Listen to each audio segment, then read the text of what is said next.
So, you've done your breathing, your body's aligned, you're ready to sing. What's next? Well, the thing I like to warm up first in terms of my voice is my range. I'm going to be going up high, I'm going to be going down low.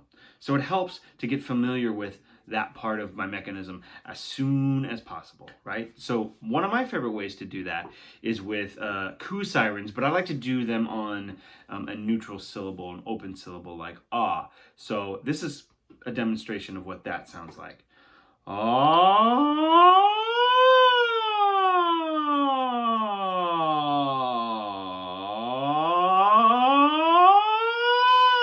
Right? So I should sound like an ambulance. And basically what we're doing is we're going through all of our registers and we're going through them very smoothly, right? And while we're doing this, it's okay if you hear a little bit of a break, a little bit of crack in what we call the passaggio, which is essentially the passage through from one register to the next. That's totally okay. We want to become familiar with that. We want to embrace that crack and learn to live with it. Because if we do, then we can sort of branch these registers a little bit more smoothly. So we'll start sort of in our mid register. We'll go up and then we'll go down and then we'll go back up together. Ready? And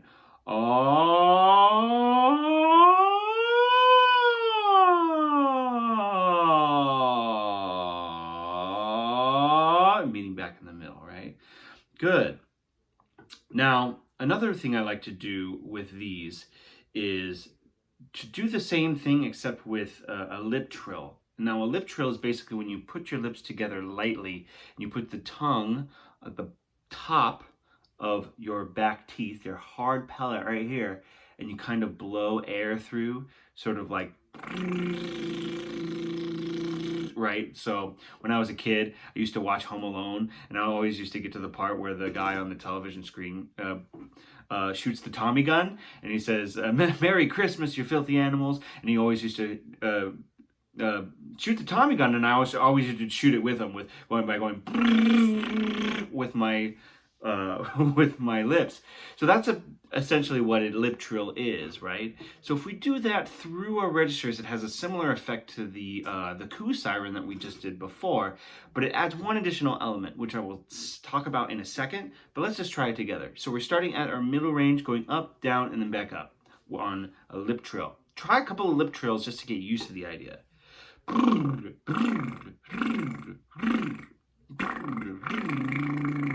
Right? All right. So here we go. Starting middle, up, down.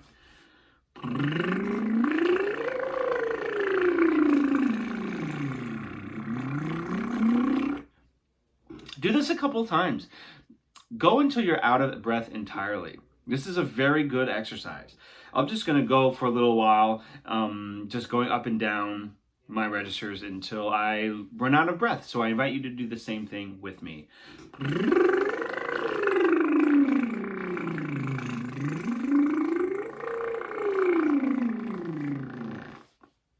I'm out of breath. It also helps me move my hands because singing is such a kinesthetic thing, right? So I like to have movement. It makes me feel a little bit looser when I do that. So one reason, my singers ask me sometimes, why do we do the lip drills? And the simple answer is that because lip trills require the musculature in your mouth to never get in the way of what you're doing. So in order to do this, you have to be utilizing your airflow, your air mechanism. You can't actually be tightening your neck muscles at all to do it. If you feel what your neck is doing, there's no tension here. If you're doing the lip trill properly, if you're putting enough air pressure through to get that lip trill out, there's no tension here.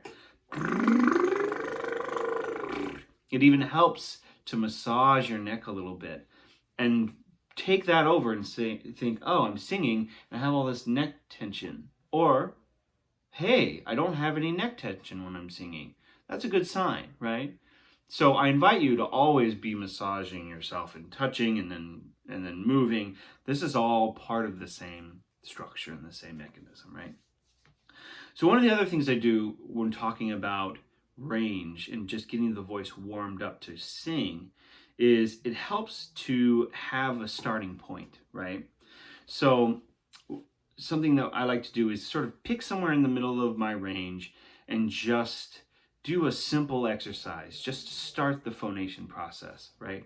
So I'm going to pick any note and I'm going to sing it on Ma. And I'm just going to go one note above it, one note below it, and then back to it. And that's just a great way to introduce pitch to what we're doing. So for me, it's Ma,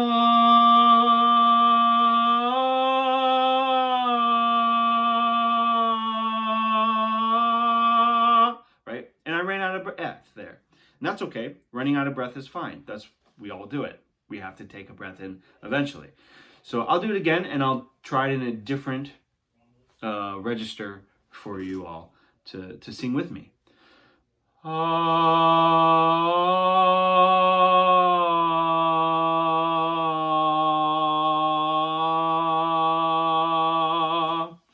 You'll notice too that I'm sliding up and sliding down and then sliding back up. This is because I'm really exploring the place in between the notes, right? Getting those little micro tones in there just so we can just become familiar with our voice on all of its planes, right?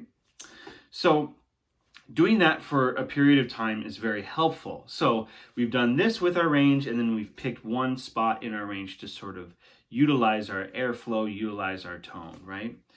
Now I'm going to introduce solfege into the equation. Well, I should do another video on solfege at some point. But basically, solfege is sort of how we end up using diatonic tonality within our exercises and within our music reading. More for that for another time. But an exercise I like to do with solfege is do, sol, fa, mi, re, do. Pretty easy. 1, 5, 4, 3, 2, 1. Or do, sol, fa, mi, re, do. Making sure to connect the air through each one of those syllables. Do, sol, fa, mi, re, do. Adding dynamic into it, right? Do it with me. Do, sol, fa, mi, re, do. And then once we get that part of it in there, it helps me to switch back to the neutral syllable. I'll do ma. Ma. Keeping the vowel, keeping the placement aligned the entire time. Then switching pitch. Ma.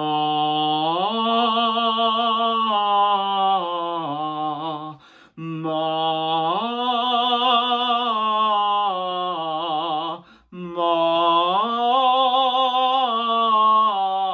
Like I said, it's great to actually feel the distance between the notes. So you can do a little bit of sliding as we're warming up here, right? Ma,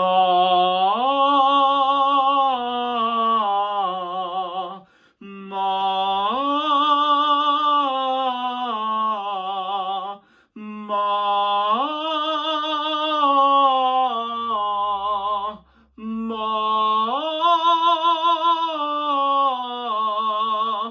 ma,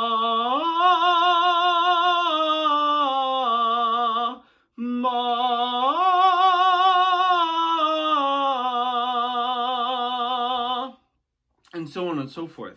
I invite you to keep going up through your registers and getting all the way, if you're a lower singer, getting up all the way through that falsetto.